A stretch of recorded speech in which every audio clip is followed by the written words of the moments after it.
Hi, I'm Ryan Menacho, the Director of Marketing for Firegang Dental Marketing. I've been helping dentists for 10 years now grow their practices and attract more of their ideal patients. Today, I'm going to walk you through the fundamentals of ranking your dental practice higher in the Google search results.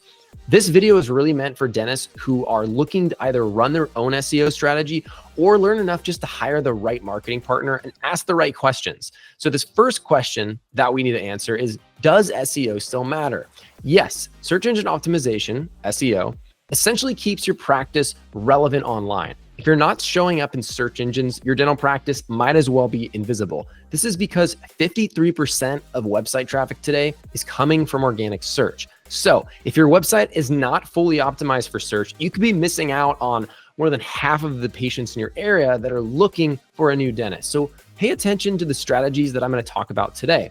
In fact, these strategies that I'm going to be talking about are the ones that we implemented for Dr. Anderson in Ohio to increase his revenue by $57,000 per month. So I'm actually going to show you how to get a link to that full case study at the end of the video today. But the point is that the strategies work, okay? They're battle tested in the market. So let's dig in. Step one is to get really clear about your target patient. Write down the types of patients that you treat now.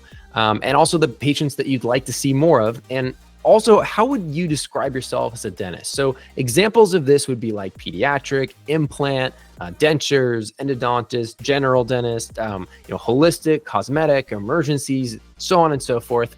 I've listed just several examples here. And now what you want to do is start turning those into keywords, which is ultimately what you're going to use to start getting patients to your website. So what are keywords? Keywords are the things that patients actually type into Google when they're searching for something. So potential new patients search in two ways. One is to hire a dentist. Two is to research dentistry. So research intent is when a patient is just looking for more information on a topic, where hiring intent is when patients are searching specifically to book an appointment. And this will often include keywords like near me, same day, or appointment. So consider this example. Research intent would be someone typing in dental implants, where hiring intent would be if someone typed in dental implants near me. Adding those two simple keywords, near me, it completely changes the intent of the search. And it tells us that it's most likely a patient who is actually looking for a new dentist. Patients searching with hiring intent are going to be way more likely to actually want to book an appointment with you. So these are the types of keywords that you really want to prioritize and focus on to grow your practice. All right. How do you choose your keywords? Well, start with the list you made and then really make them hiring intent focused. You're going to do this by adding in city and near me to them. And so Firegang, as an example, is located in Spokane, Washington. So I'm going to use that. Something like dentist in city, or in this case, dentist in Spokane, Washington, would be a great place to start. Now, as you build this out, you're going to have a nice long list that might look, something like this, where you've got near me and in city and whatever your city is. And so you need to start, as you've gotten this huge list, find a balance between high volume and high competition keywords. Volume is going to be a measure of how often that keyword is searched in your market. Typically, those keywords with the highest volume also are going to have the highest competition.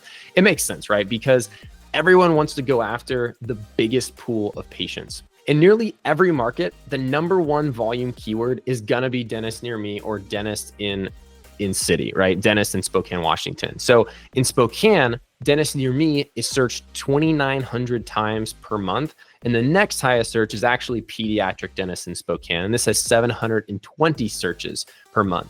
So while dentist near me has the biggest pool, it's also the most competitive.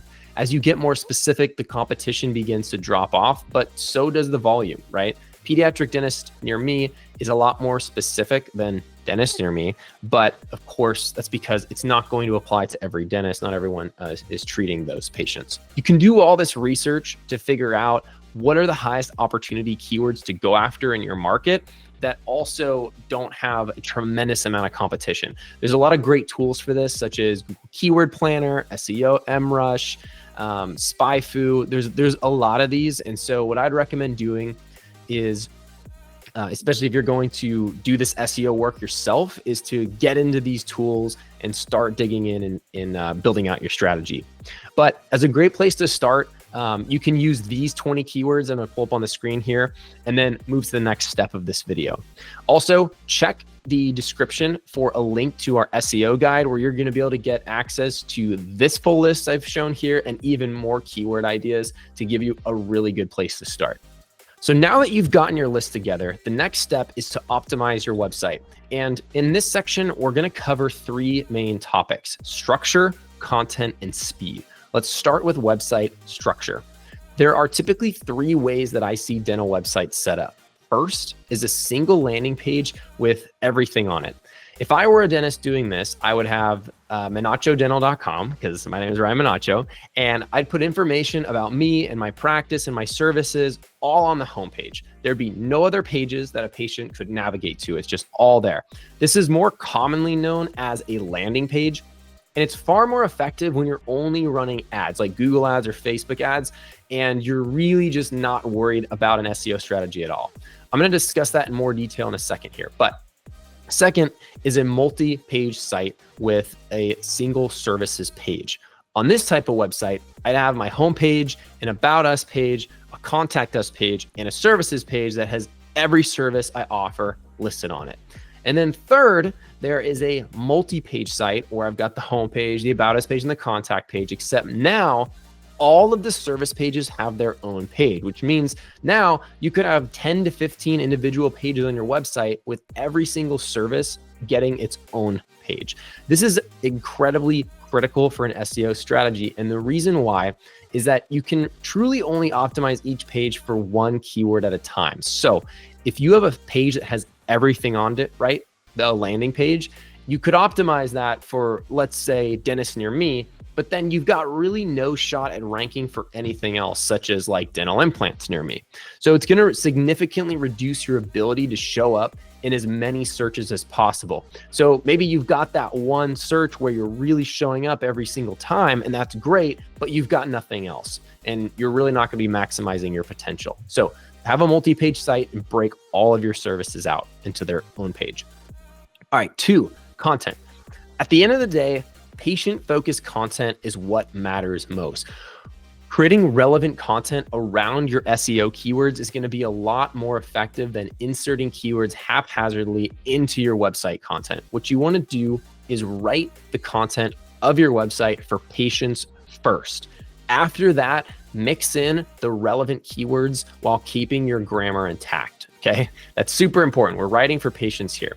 Furthermore, don't try to do any keyword stuffing. You may have heard this before, but it doesn't work.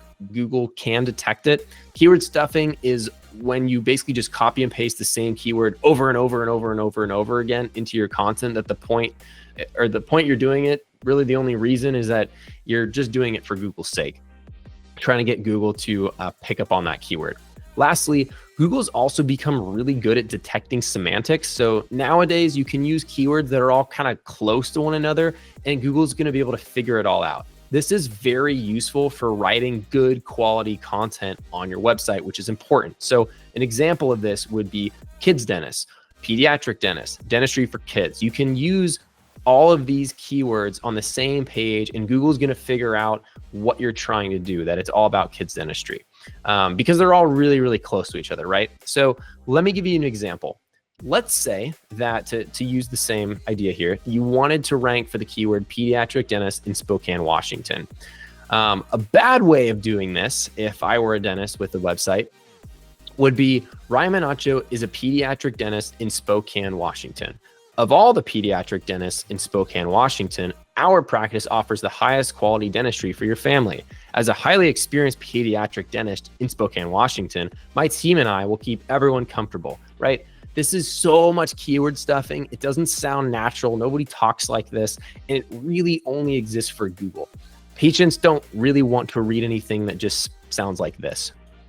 So a good example of this is Looking for the best dentist for kids in Spokane, Washington and beyond? At Menacho Dental, every family member can receive the complete care they need under one roof. We're here to provide conservative, comprehensive dentistry to every member of the family, including the youngest.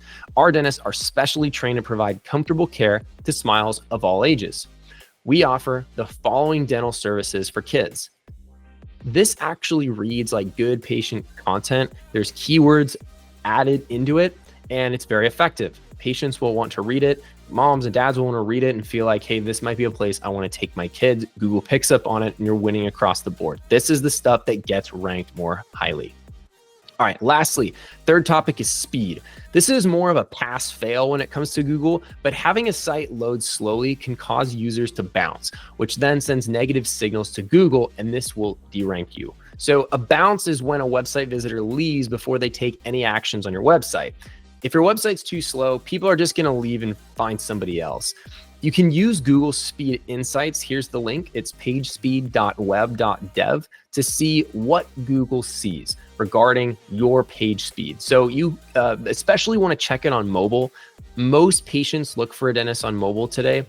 And if you don't have a green score on that, on the Page Speed Insights, you need to update your website to be faster.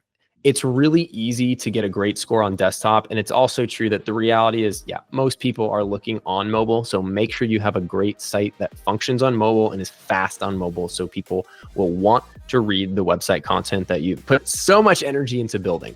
I hope you found this video helpful. If you'd like to learn more, I'm going to include all the links I talked about in the description so you can download our full case study for Dr. Anderson, where we use these exact strategies and more to help him grow by $57,000 per month. I'm also going to include a link to our SEO guide. Lastly, at Firegang, we offer SEO services specifically for dental practices. And we've been doing so for about 15 years as part of our Practice 360 program. If you'd like to learn more about our services, you can visit our website at firegang.com and book a free practice growth call. And you'll speak with me or someone on my team. Thank you all for watching. We'll see you next time.